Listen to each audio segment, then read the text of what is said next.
আসসালামু আলাইকুম। আমি মোহাম্মদ শাকিরুর রহমান, প্রভাষক, রকুনুদ্দিন মোল্লা girls degree college.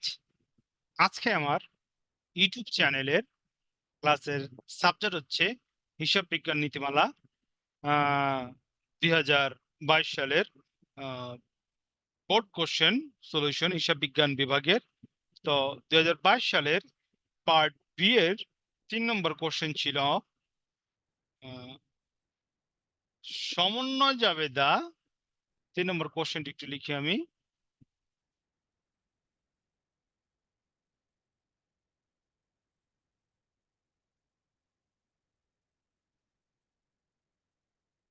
Question 3, part B, 2022 accounting.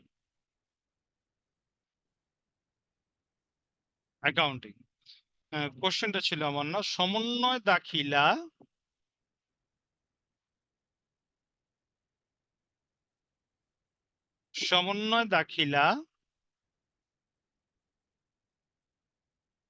ও সমাপনী দাখিলা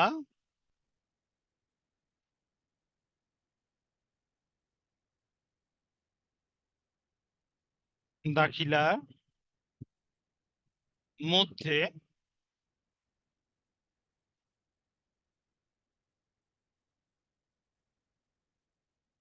পার্থক্য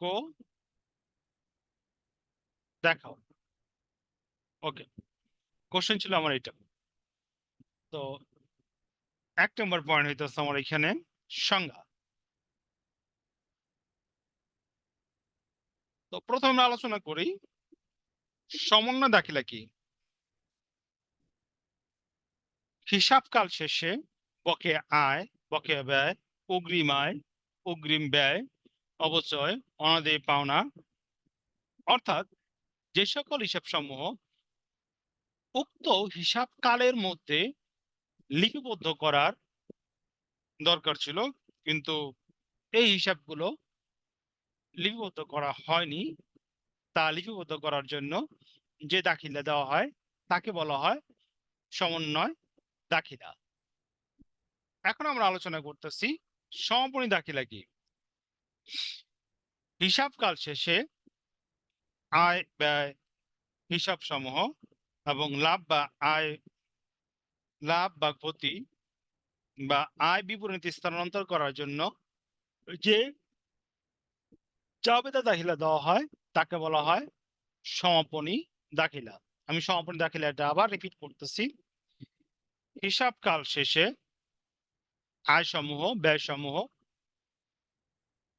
ও লাভ বা ক্ষতি, আয় ব্যয় বিবরণীতে লাভ বা ক্ষতি এবং উত্তোলন হিসাব বন্ধ করার জন্য উত্তোলন হিসাব বন্ধ করার জন্য যে দাখিলা দেওয়া হয় বছরের শেষে তাকে বলা হয় সমাপনী দাখিলা। 2 নম্বর পয়েন্ট হইতেছে আমার বিষয়বস্তু।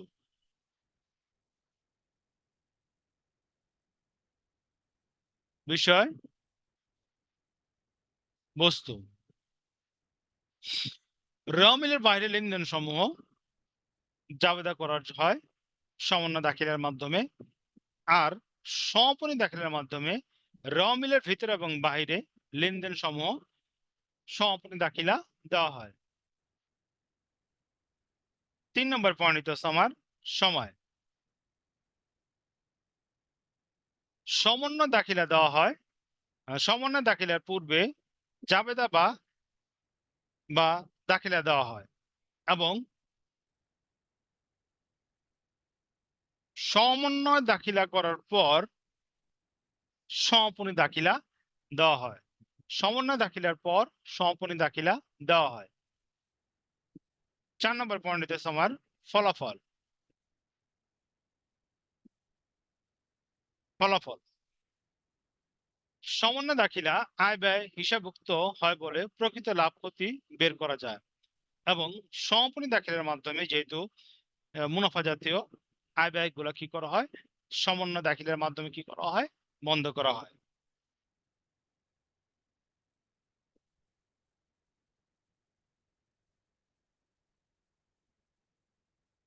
কারবারের সমাপ্তি। কারবারে বিলুপ্তিতে এই জাবেদা দিতে হয় না সমন্বয় দাখিলা। পক্ষান্তরে সমাপনী দাখিলা কারবারে বিলুপ্তের জন্য এই দাখিলা কি করা হয়, আবশ্যিকভাবে দিতে হয়। তো আজকে আমরা আলোচনা করলাম সমন্বয় দাখিলা এবং সমাপনী দাখিলার মধ্যে পার্থক্য। আহ, আমাদের আজকের বোর্ড কোশ্চেন সলিউশন ক্লাস এখানে সমাপ্তি। পরবর্তী লেকচার দেখার জন্য আমন্ত্রণ রইল।